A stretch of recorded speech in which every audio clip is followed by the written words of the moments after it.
부동산 간단 부간유. 안녕하세요. 매일 부동산 간단 뉴스 부간유입니다. 상속받은 땅 팔 때 세금 폭탄 피하려면 신고가액이 핵심입니다.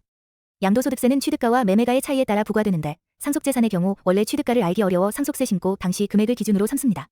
상속세를 신고할 때 낮은 금액으로 신고했다면 훗날 재산을 팔 때 양도 차익이 커져 양도소득세 부담이 커질 수 있습니다. 반대로 적절하게 상속세 신고가액을 높이면 나중에 팔 때 양도 차익이 줄어들어 세금 부담을 줄일 수 있다는 점이 강조됩니다. 특히 주목할 부분은 상속 당시 얼마나 적절한 가격으로 신고했는지가 향후 세금에 직접적인 영향을 준다는 점입니다. 상속세는 줄이고 싶어서 신고가를 낮췄다가 양도세를 크게 내는 상황이 발생할 수 있다는 경고이기도 합니다. 김포공항 고도 제한 강화 전, 목동 재건축, 시간과의 싸움, 본격화. 김포공항 주변 고도 제한이 강화될 가능성이 커지자 목동 등 인근 지역에서 재건축 인허가를 앞당기려는 속도전이 벌어지고 있습니다. 특히 목동 신시가지 6단지는 정비계획과 안전진단을 동시에 추진하는 방식으로 가장 빠르게 움직이고 있으며 14개 단지 중 가장 앞선 단계에 있습니다. 국토교통부는 김포공항 고도 제한 규제를 현재 반경 7.5km에서 13km로 확대하는 방안을 검토 중인데 이 경우 양천구와 영등포구 대부분이 정비사업에 제약을 받을 가능성이 있습니다. 또한 표에 정리된 정보에 따르면 목동 14개 단지 중 현재 6단지를 포함한 9개 단지에서 정비계획이 마무리 단계에 접어들었고 일부 단지는 조합 설립까지 완료된 상태입니다. 결국 이번 기사는 김포공항 고도 제한 강화라는 외부 변수로 인해 목동 재건축이 더 늦기 전에 속도를 내고 있다는 점을 짚고 있으며 정부 규제 변화가 재건축 추진 일정에 얼마나 큰 영향을 주는지를 잘 보여주는 사례라 할 수 있습니다. 바닷가의 수목원이 국내 첫 해안형 수목원 새만금에 뜬다. 새만금 수목원은 국내 최초의 간척지 해안형 수목원으로 천여 종의 해안식물을 재배하고 보호하는 역할을 할 예정입니다. 약 150하 부지에 총 2,087억 원이 투입되며 특히 온실내, 맹그로브 숲은 최대 하이라이트로 꼽히며 세계적인 생태 전시 공간으로 조성될 계획입니다.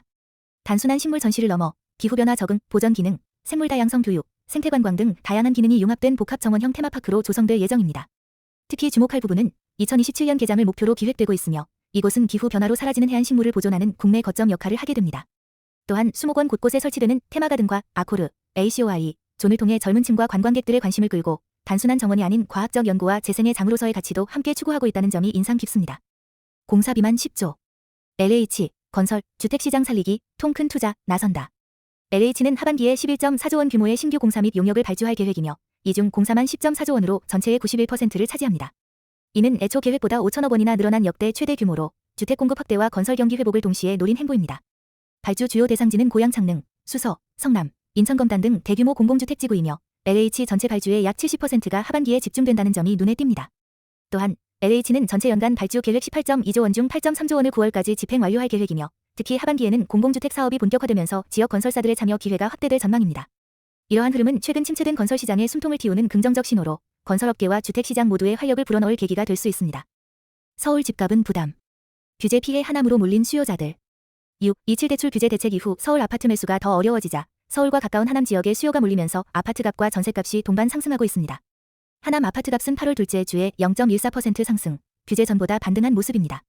하남의 대표 단지인 미사 효성 해링턴 플레이스는 실거래가 최고가 경신, 힐스테이트 포레시티는 전용 84평방미터가 13억 7천만 원에 거래되며 매매 가격도 상승세입니다.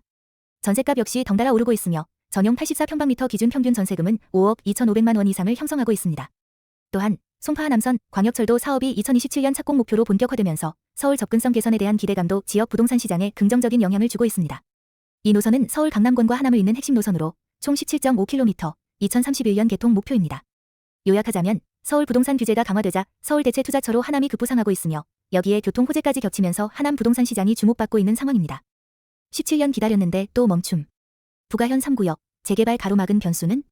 서울 서대문구 부가현 3구역 재개발 사업이 사업 시행 계획 변경 인가를 두고 제동에 걸렸으며 최근 행정심판에서도 관련 인가가 무효라는 판단이 나왔습니다. 쟁점은 사업 기간 변경 문제입니다. 조합이 2023년 9월 조합원 인가 시점을 기준으로 인허가 유효 기간을 72개월로 잡은 것에 대해 서대문구청이 행정 절차상 문제가 있다며 반려한 것입니다. 이에 따라 조합은 사업 시행 계획 변경 인가를 재신청해야 하는 상황에 놓였으며 총회를 다시 열어 의견 수렴과 변경 동의 절차를 거쳐야 할 가능성이 커졌습니다. 주목할 점은 이 구역은 2008년 추진이 시작돼 무려 17년째 사업이 지지부진한 상태였다는 점입니다. 행정적인 해석과 조합의 추진 방식이 엇갈리면서 추진력과 신뢰도의 타격이 불가피해 보입니다. 부가현 3구역은 총 5,310가구 규모의 대규모 재개발 구역으로 사업비만 3조 6천억 원에 달하는 핵심 정비 사업지입니다. 이처럼 행정 해석의 미묘한 차이와 조합 내부 문제로 인해 대형 재개발이 다시 멈춰서는 모습은 서울시 전체 정비 사업에 주는 시사점도 큽니다. 구독, 좋아요, 알람